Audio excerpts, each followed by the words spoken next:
کہ رستے میں کتوں نے بھونکنا شروع کر دیا۔ تو محمود نے پہلے شخص سے پوچھا کہ کتے کیا کہہ رہے ہیں؟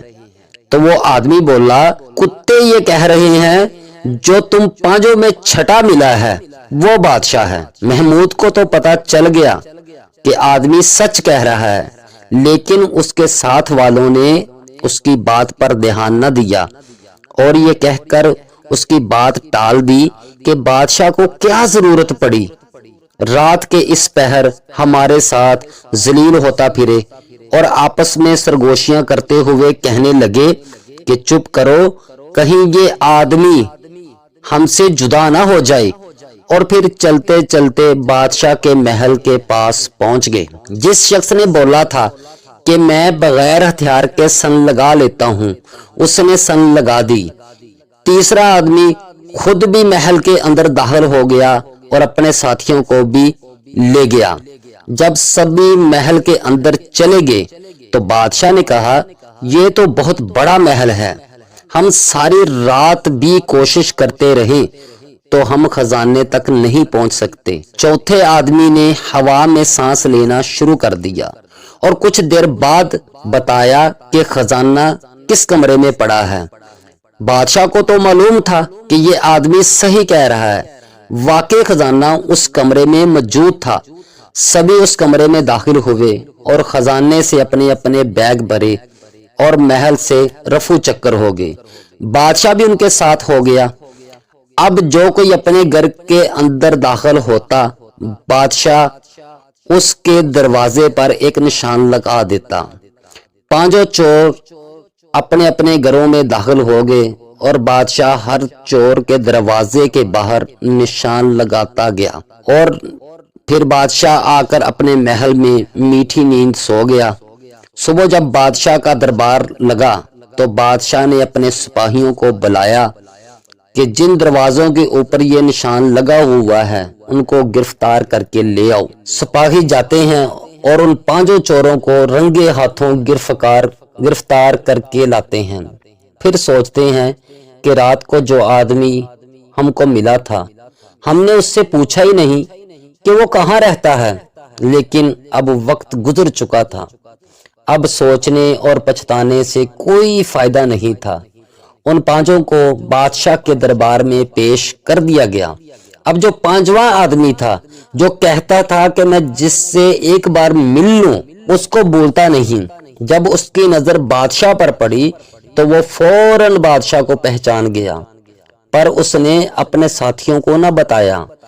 اس کی پریشانی ختم ہو گئی، ان پر چوری کا مقدمہ چلا اور سزا یہ طے پائی کہ انہوں نے سنگین جرم کیا ہے، لہٰذا ان کو پھانسی کی سزا دے دی جائے۔ پھر کیا تھا، پھانسی کا وقت آ گیا۔ بادشاہ بھی وہیں کھڑا تھا۔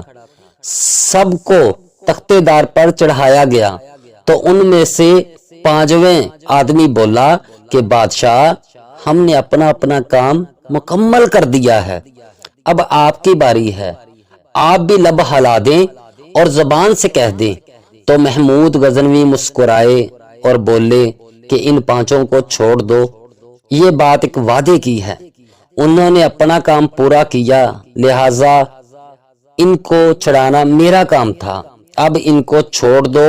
وہ سبھی خوشی خوشی اپنے گھر کے ہوئے۔ مولانا روم فرماتے ہیں کہ اس حکایت میں بہت سے سبق ملتے ہیں۔ محترم ناظرین، ذرا غور کریں کہ جب بادشاہ کے محل میں چور چوری کر رہے تھے تو بادشاہ چاہتا تو ان سب کو اسی وقت مروا دیتا، لیکن بادشاہ نے ایسا نہیں کیا۔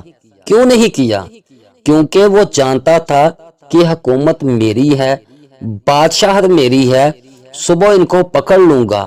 غور کریں، محمود کی حکومت تو عارضی تھی۔ اسی طرح اب ہم غور کریں اپنے آپ پر، تو اے انسان، تو جب اپنے آپ پر غور کرے، دودھ میں پانی ڈالتا ہے، بے ایمانی کرتا ہے، کسی کو دھوکہ دیتا ہے، کسی کے ساتھ فراڈ کرتا ہے، دو نمبری کرتا ہے، ناجائز کام کرتا ہے، اللہ کے حکموں کی دڑلے سے انکاری کرتا ہے، اور اگر اللہ چاہے تو تمہیں اسی وقت آندھا کر دے، ہمیں بہرا کر دے، گونگا کر دے، لنگڑا کر دے اور نہ جانے بہت سے امراض میں مبتلا کر دے، لیکن وہ ایسا نہیں کرتا، موقع دیتا ہے ہمیں کہ ہم سدھر جائیں۔